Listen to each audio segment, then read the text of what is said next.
Ahoy, this is Zdenka. Listen to this comment. You cannot be a YouTuber if you have kids. High five to all of you who are growing your online presence, maybe growing your YouTube channel, other socials, growing your business, while juggling it all with family life. And as you know, it's not easy, but there is a way of doing it all with a breeze. I've been on YouTube for 6 years. This is my full-time job. I also have another full-time job. I am a mom of 2 teens who are involved in competitive sports. I'm the chef, I'm the driver, I'm the cleaning lady, doing it all. I'm certainly not perfect. There are hiccups along the way, but I've established a system that works and it keeps our family life with my YouTube life in balance without getting burnout. In this video, I'm going to share family system first, and then I'm going to share my YouTube business system. Perhaps some of the things will help you. On the other hand though, if you think of something even better, please don't be afraid to comment it below, because we are all here to help one another, and more brains means more power. What I established right from the beginning is that my family is always first. My kids are always first. I run my business outside of their schedule. The ultimate beauty about being a content creator is that you have the absolute freedom to work when you want. If you establish your system well, you can generate full-time income without working insane hours and pushing yourself to a complete burnout. Everything starts with planning food for the next 5 days. I literally create a menu for us adults and teens. They are no longer kids, so I'm gonna be using the term teens from now on. I try to come up with dishes that most of us will eat, but there are also things that are different as well, depending on specific needs. For example, I'm on low carb, very high protein diet. My husband is completely different. Our daughter has allergies, and our son needs very high calories due to his massive growth spurt. That way, I don't have to worry about it. My brain gets a break. I can focus on other things. 99% of the food is all homemade. Now, and here's the first trick I do, so I don't have to spend very long hours in the kitchen every single day. I cook soups in a large pot. Some of it we'll eat, the rest will be portioned in small containers, and all that goes to a freezer. The same thing happens with most lunches and dinners. And I also don't cook only one dish. I cook at least 2 or 3 different kinds. Then I pull things out on the go, so we eat different things every single day. If I run into a situation when something goes wrong and I don't have time to cook, I don't have to stress about it because I have all that in the freezer. All the other stuff, such as laundry and cleaning, happens on the breaks, so I don't end up sitting in front of the computer the whole day. I have a big family calendar sitting on my desk, and every Tuesday I write everyone's schedule for the entire week ahead. That way we can decide who's gonna be driving and when, because there are many trips to dance studio and curling, sometimes even multiple trips a day. The Storm Radar app is an extremely important app for me. I monitor the weather for a few days ahead and decide which days are suitable for filming outdoors. I stay away from rain, obviously, high winds, super cold, and super hot weather. That is why I always have several scripts ready, so in case the weather is not cooperative, I can film something else indoors. Let me share the whole YouTube creative process, and then I'm gonna share the combination of filming with family life. For me personally, the most stressful days are when I get stuck on ideas and I cannot figure out what to film next, and I know that I have to deliver new video in a few days. So you start thinking about other things, about everything you have to do, and stress is here, and boom, anxiety as well.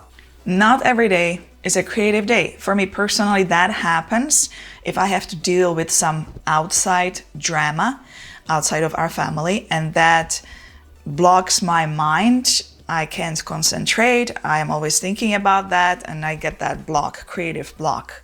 So I've established a routine that I devote one day to nailing down what videos I'm going to film in the next month, and I also come up with titles and thumbnails. By doing so, I'm more relaxed once I see the papers with titles hanging above my desk. I like the papers. I like the visual reminder. I don't like the digital computer planners. I have a big wall where I hang everything. I know I can handle one video a week, and I also know that I want to have another video ready in advance, ready to be published, just in case I get sick, teens get sick, or something else comes up. How do I come up with ideas? I have 4 sections I want to serve to my audience. Hands-on filming or photography tutorials are first. Those are typically filmed on location. These are fun videos to make, and they are not so difficult to produce. Next section has product reviews or comparison videos of the latest gear. These videos I consider medium difficulty. I like making these as I'm curious about the product. I want to learn everything about the product, but I'm not really looking forward to making that video too much because there is a lot of work involved. You have to do a lot of studying, you have to study the manual, and you have to test and test and test. Third section is all about how to use something in-depth tutorials. This is about gimbals, cameras, software. These are long-term searchable videos guaranteeing channel growth and ads revenue source income in the long term. They typically get low views at the beginning, but over the time, it can grow into big numbers.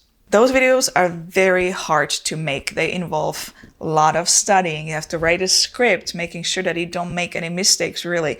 Then the filming takes a long time. There's a lot of B-roll involved. Editing is even longer, but these videos provide financial safety and channel growth. The last section covers community videos, such as why is everyone quitting YouTube? This video you're watching right now is also in that community section. These videos spark engagement and they bring me closer to you, but also you are brought closer to me. It works both ways. These are easy videos to make, easy to write the script. For me, it feels very natural. I'm just practically sharing my thoughts, and I actually love doing those. The downfall is that these videos get views at the beginning, but then they die out pretty quickly. The main goal of those videos is the community bond, our bond. Once I have the ideas, I try to finalize the titles, and if I have even an idea for a thumbnail, I also write it down. That way, when I see it in front of me on a paper, again, my brain can relax and I know what I'm gonna be doing for the next month. Of course, here and there, I get sponsorship offer that requires dedicated videos. So when I get that, I have to kind of fit it in, make a space for that. But those are not too often. I roughly accept 1 sponsorship out of 10. Once I know the video titles for the month ahead, I try to write at least 2 scripts before I start filming. If I'm filming in the studio, I try to record both scripts as I save time setting up the studio, cleaning it up, putting on makeup, doing my hair. All that time counts. And here comes the family part. When you film and somebody is home and starts talking, walking, flushing the toilet, working the microwave, cleaning the cutlery while eating, it will distract you. You will forget what you want to say. It's not going to be relaxed. They will also feel the pressure because they know they have to be quiet. It's just not a very good situation for everyone. And it takes even longer. My husband has very irregular schedule, so I always check with him in the evening what his plans are for the next day. So I plan my schedule accordingly. It makes things smooth and nobody feels disturbed or frustrated. If he's having a week when he is home all the time, I try to film outdoors if the weather is good. For filming outdoors, I just picked the day when I'm not busy with the teens and when the weather is the best. That is why I love to film during sunrises. There are no people on the streets, I get the best light, and I don't have to think about the family, what food to prepare, where they need to be as they are sleeping. I simply need that calm in my brain. I need to concentrate on what I am doing. And if one of the teens gets sick, and I'm filming outdoors, it's very difficult to let it go out of your head. It's very difficult to relax. Good and funny example, many years ago, I was shooting a wedding when I checked my phone, Facebook, and I saw that my husband posted a quick post. The fire alarm just went off while I was trying to make dinner for the kids. Yeah, I called home right away. Once you have the video filmed, the next part is video editing. And that is very easy, even when the family is around. It's not like writing a script where you need to brainstorm and you really need that quiet time. I edit video for some time, then I get up and I do something around the house, and I come back and I edit some more. It doesn't even bother me when our teens are having their friends over and they get a bit goofy and loud. It doesn't require such a concentration. When the family is busy and they don't need me, that's when I edit. Once the video is finished, I upload it, do all SEO, description, keywords and all that, schedule the video when I want to publish, and I am done. Right now, I'm not posting much on other social media because I'm working on a very large project that is going to be released as soon as I am done. I gave myself a deadline April 29th. We'll see how it's gonna go. Hopefully, I'll get there. Once that big project is done, I will return to posting on social media. I will be using AI services such as video.ai that automatically repurposes your long-form content into reels with subtitles. I will schedule those to be published automatically, but I will cover all that in the future videos. Bottom line, if you respect your family and do your best not to interrupt their daily life, they will be so much happier. If you come up with a system that keeps you not so overloaded at a steady pace and takes the stress out of your head, you will have less chance of getting burned out and enjoy the whole creative process so much more. Give it a thumbs up, subscribe for more, and once again, if you have any tips and tricks, better ideas, don't forget to share them below. Let's help each other. And perhaps check out one of these videos next. See you there. Ciao. Ahoj.